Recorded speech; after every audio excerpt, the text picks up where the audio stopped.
好，造型啊，就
okay.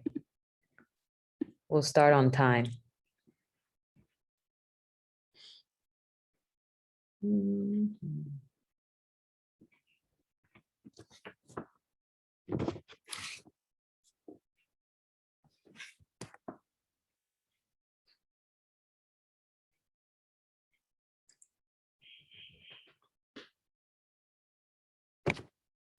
Okay, let's start.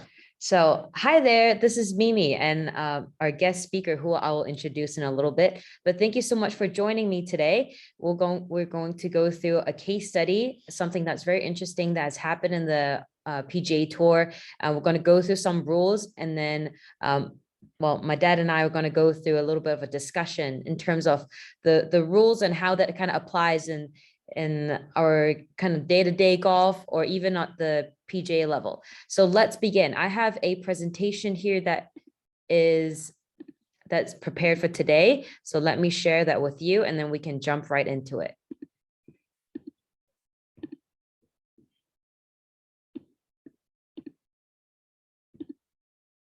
All right.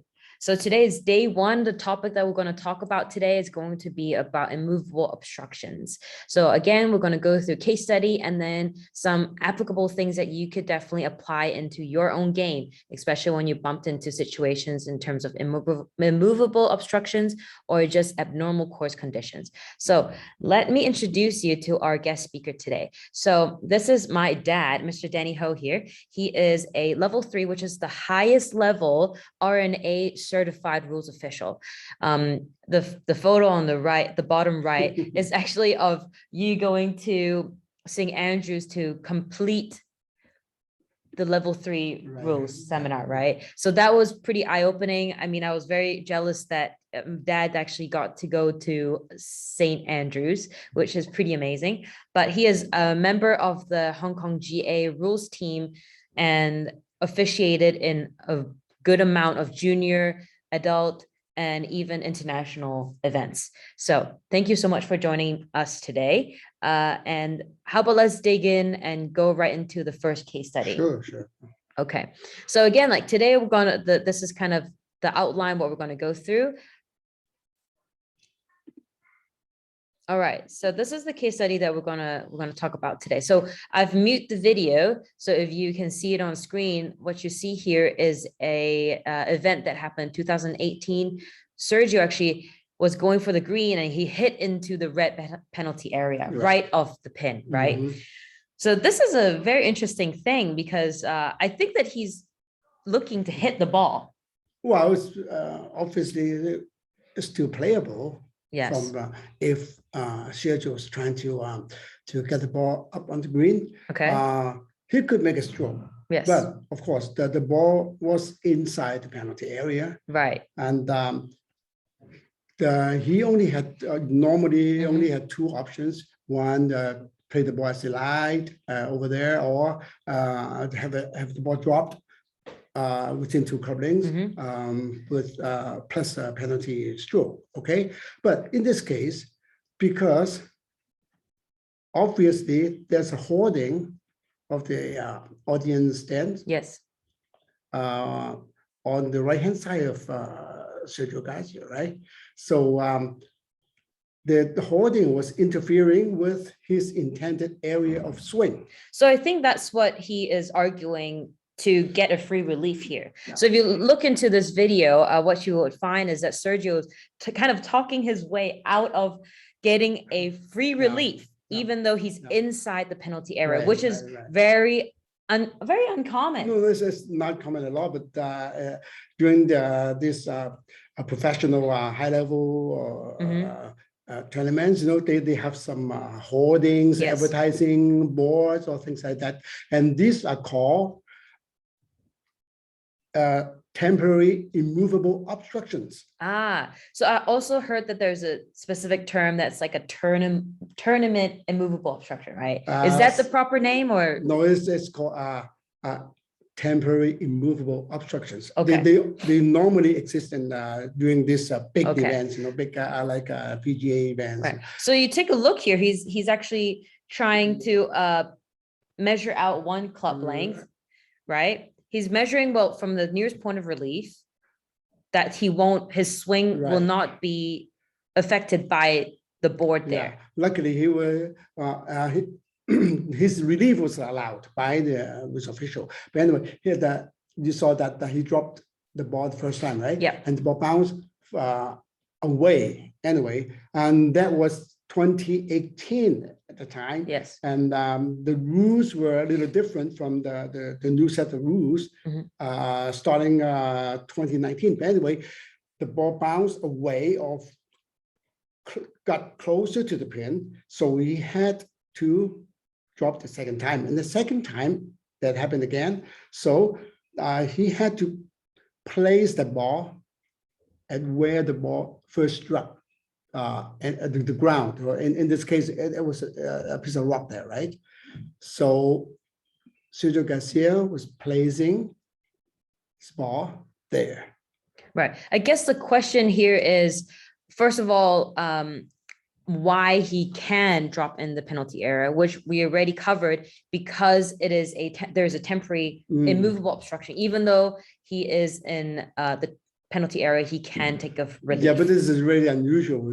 Normally, we don't see that, and especially for amateur golfers, we would say we would never have that kind of situations. But this is just interesting. Yes. Okay. Now he made a shot. He actually hit over the green, and now he has to take another relief. Again, that was from right that. next to the hoarding, and then he got another relief.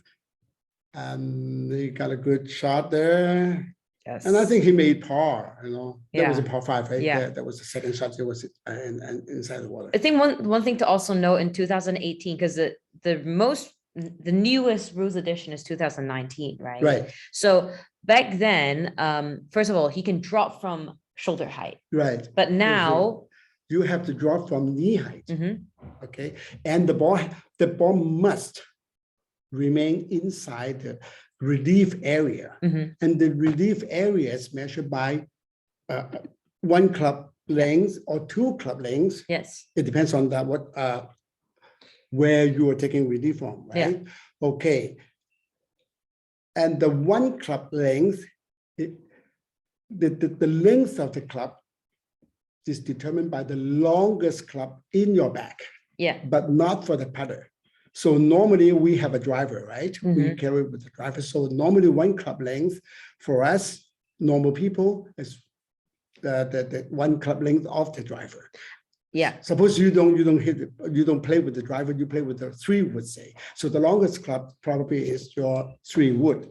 Okay, And also to note that back in 2018, you cannot ground the club in the penalty area. correct. But now, Now you can, you can ground the club and you can have a practice swing, or whatever, you can touch the crotch and everything, as long as you're not going to change or you're not going to improve the lie of the ball, the lie of the aerial swing, that's fine. so prior to dropping the ball, you cannot mess around with where you're going to drop it, right? Like in the relief area. You just pick a spot and drop it, but as long as the ball stays inside that relief area, you're fine. Okay, so let's further discuss about what these temporary immovable obstructions are.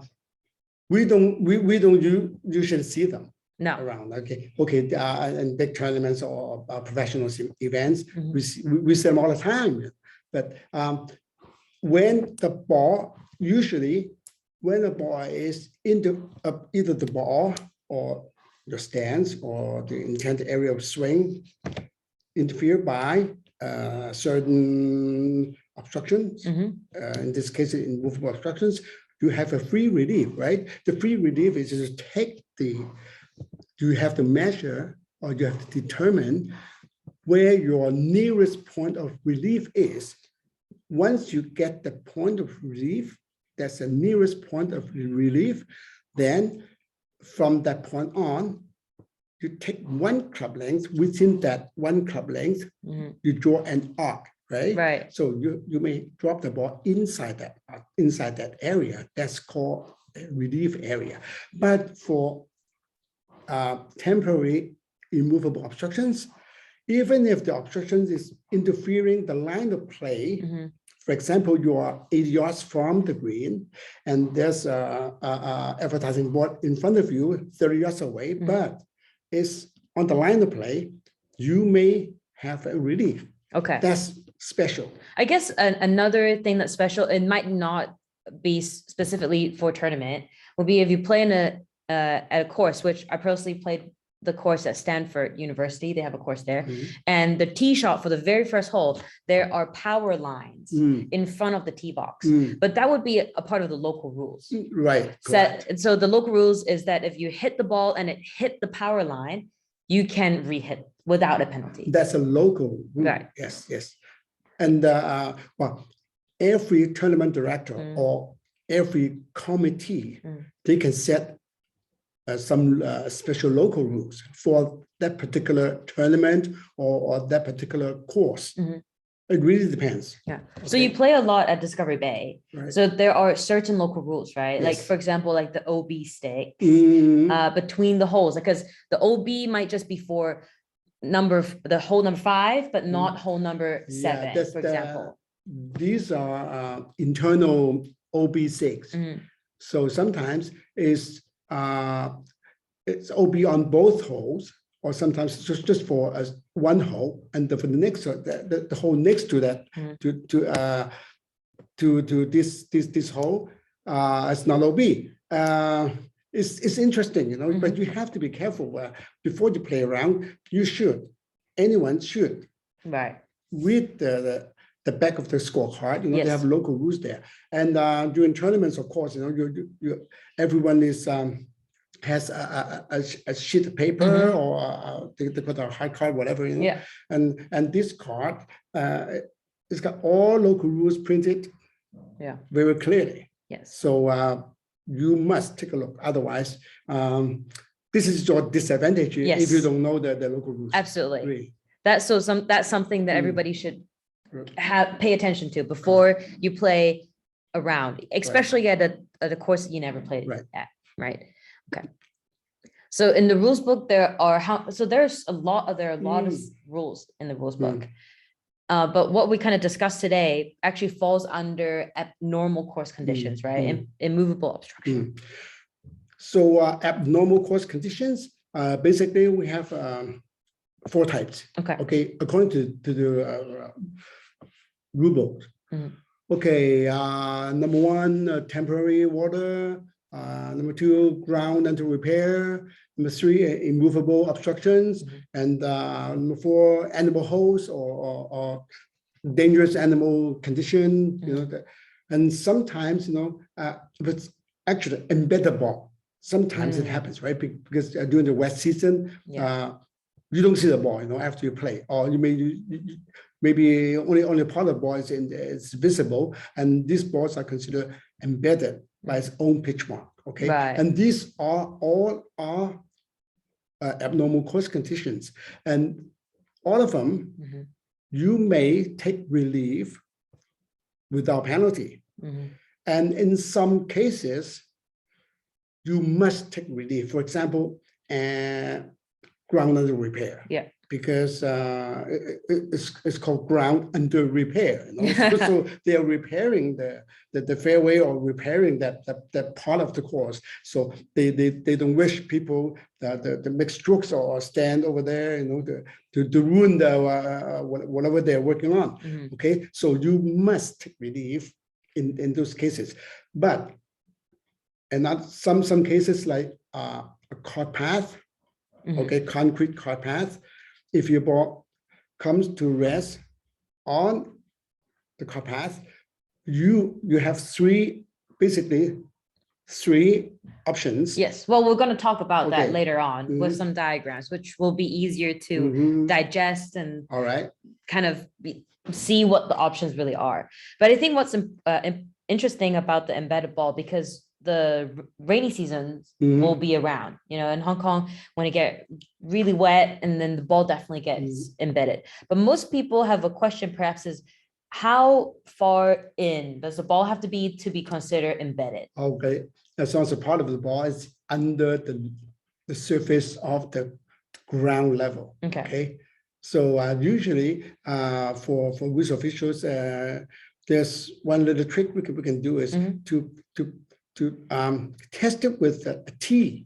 Okay, use a tee to test it and see if the ball is really embedded inside, Because if it's not embedded, when you poke it with a tee, you don't see any mud or anything. It's just air. Oh, okay, maybe that ball is not embedded because it's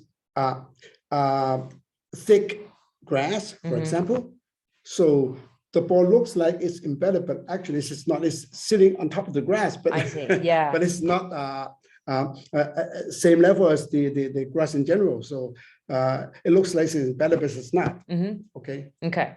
So that's pretty good. I think we covered some of the things that are more applicable to most people under Rule 16. So does it mean that normal players, if they have a rules book in their bag, they could just go to Rule 16 and refer to this? Yes, of course. If you there's a few rules. Actually, there's so many rules, right? Yeah. But there are a few rules that I recommend golfers in general to remember all those. For sure. For example, abnormal course conditions and how to drop the ball, how to find the nearest point of relief, things like this.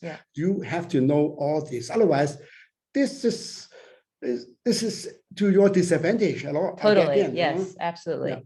Okay, so let's go into some more scenarios, because like you talked about, you get on the cart path, your ball's on the cart path, and because the cart path is not intentionally placed there to be a part of the golf course, this is kind of a no-brainer, right? Like it's it is a written rule, obviously, in the rules book, but it doesn't have to be said that you can take relief from the cart path. This diagram actually shows two interesting ball positions, B1 and B2, ball one and ball two.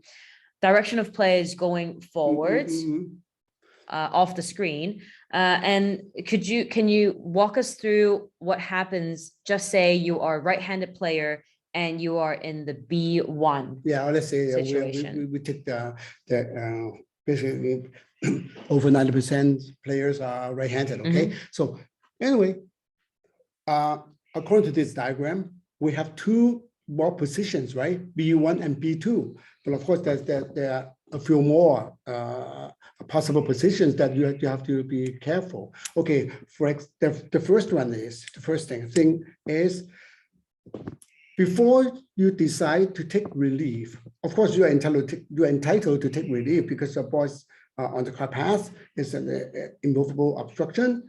But before you do that, you have to take a look at the relief area, the possible relief area. Look at the conditions there first, okay? If it's flat fairway, it's a very nice, maybe a light rough, and things are favorable for your next stroke, it's okay. Yeah. Do it. Otherwise, for example, if your ball is, say B2, when you take the nearest point of relief, you have to stand clear of the cart path and use the club you intend to play with the next stroke with. For example, if you're 100 yards from the green, you usually use a pitching wedge, for example. So you take a pitching wedge and ground the club, so you have the position P2. Okay, the relief area is 1 club length from that P2, right? And using your longest club. Right. So not with the P.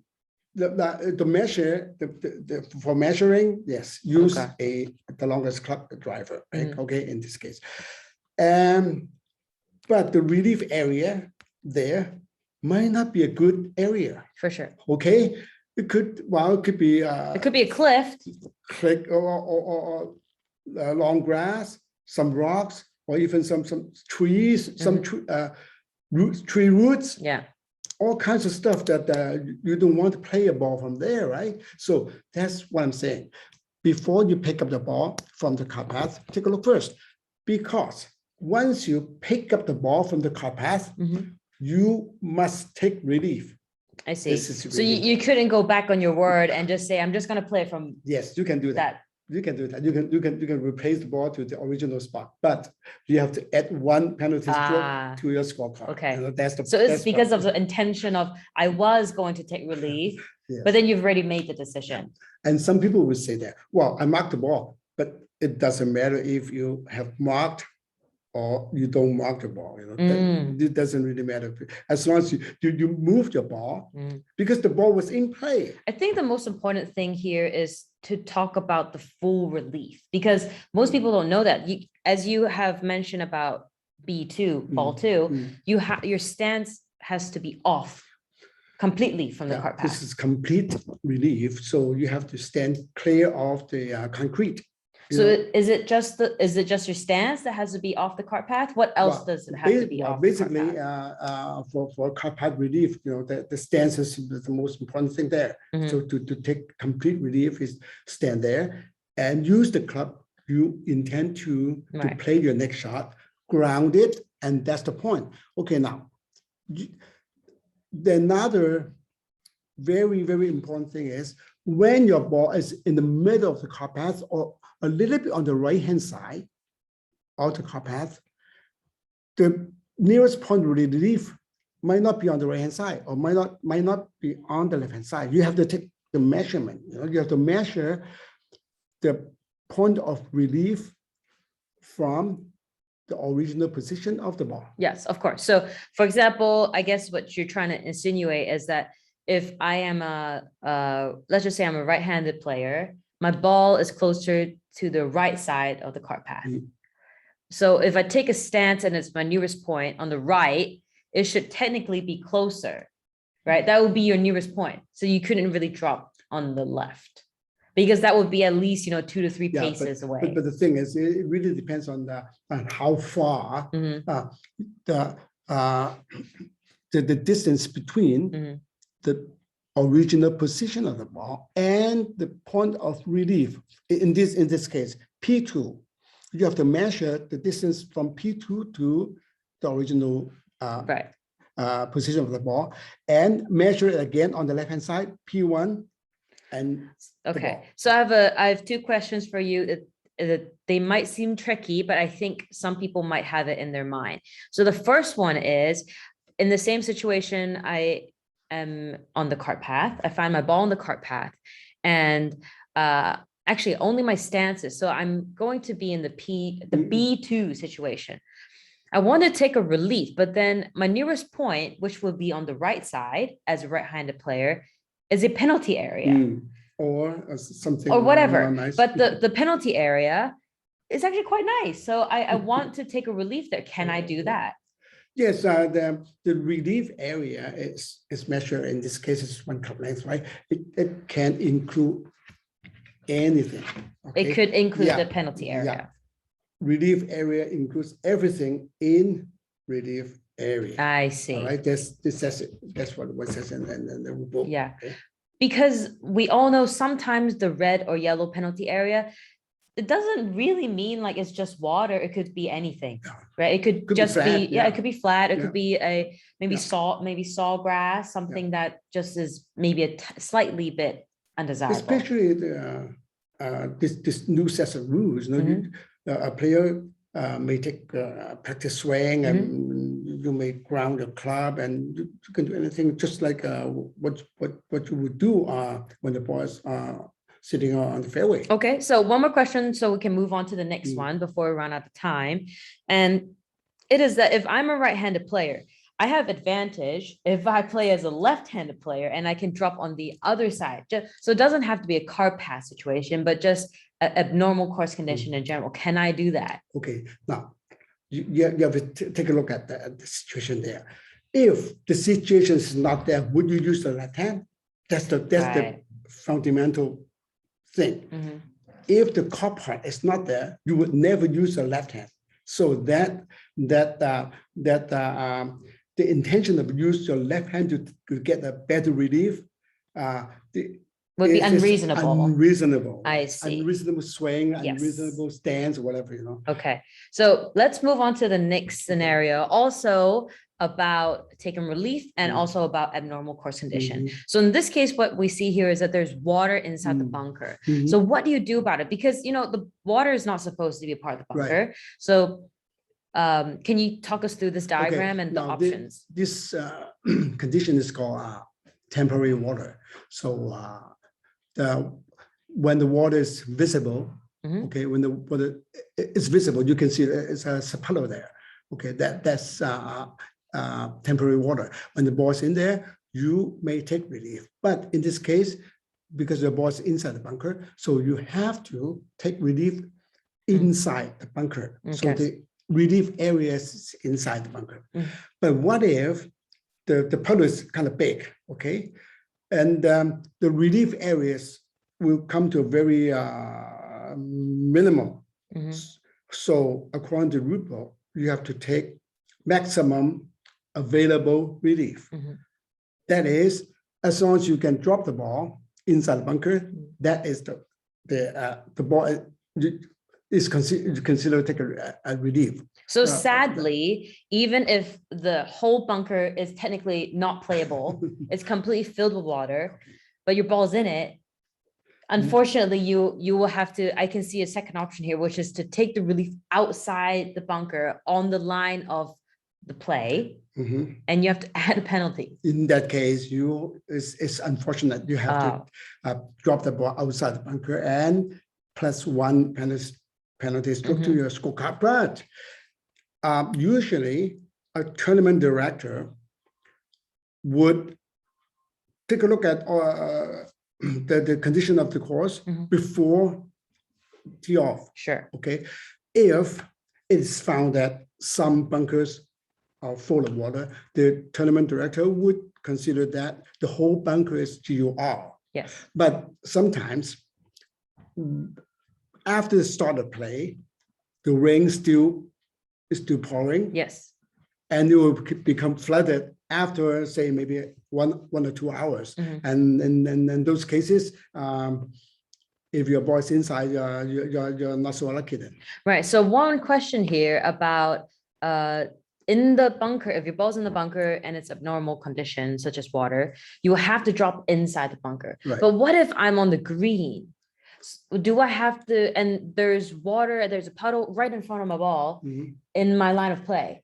So according to the rules, I can take a relief, but I found that the puddle's really big. So it's before and after my ball. So can I take a relief outside of the green? Yes. Well, if you have to take the relief outside the green, then you must drop the ball. I see. But on the green, it's on the green, place. You just place. I see. Okay. Right. Because I think it's the bunker is such a special case. Right. In the general area, certainly if because the rough and the fairway are both considered in the general area. Right. So, because I think some people might have mistaken that the rough is also part of maybe a penalty, or it's a part of kind of this bunker unique situation, but it really isn't. No, it's not. So if I find myself in temporary water in the fairway, and the closest relief is in the rough, the yes, rough. you have to drop the ball in the rough. That's the rule. Yes. But you also do you have the choice to play through abnormal course conditions? Yes, and if it's temporary water, yeah, you may just play the ball as it lies. That just like what I said before, the most of the abnormal conditions, you may just play the ball as it lies. But in some cases, like protected area and GUR, you must take relief. I see. Yeah. Well, I think that was really good. So thank you so much for joining me today. We do have a Q&A session. However, I don't think we'll have a lot of questions today. But thanks again for speaking in our seminar or discuss this discussion. And we do have 2 more days of our case studies. And tomorrow, I believe we're talking about outside. And actually, was it outside influence? Yes. So that will be a very interesting talk. For the next 2 days, there will be different topics. So thank you so much for listening in. If you have any questions, please feel free to email me at golfpro@americanclubhk.com. Otherwise, have a great day and see you next time. Bye. Bye.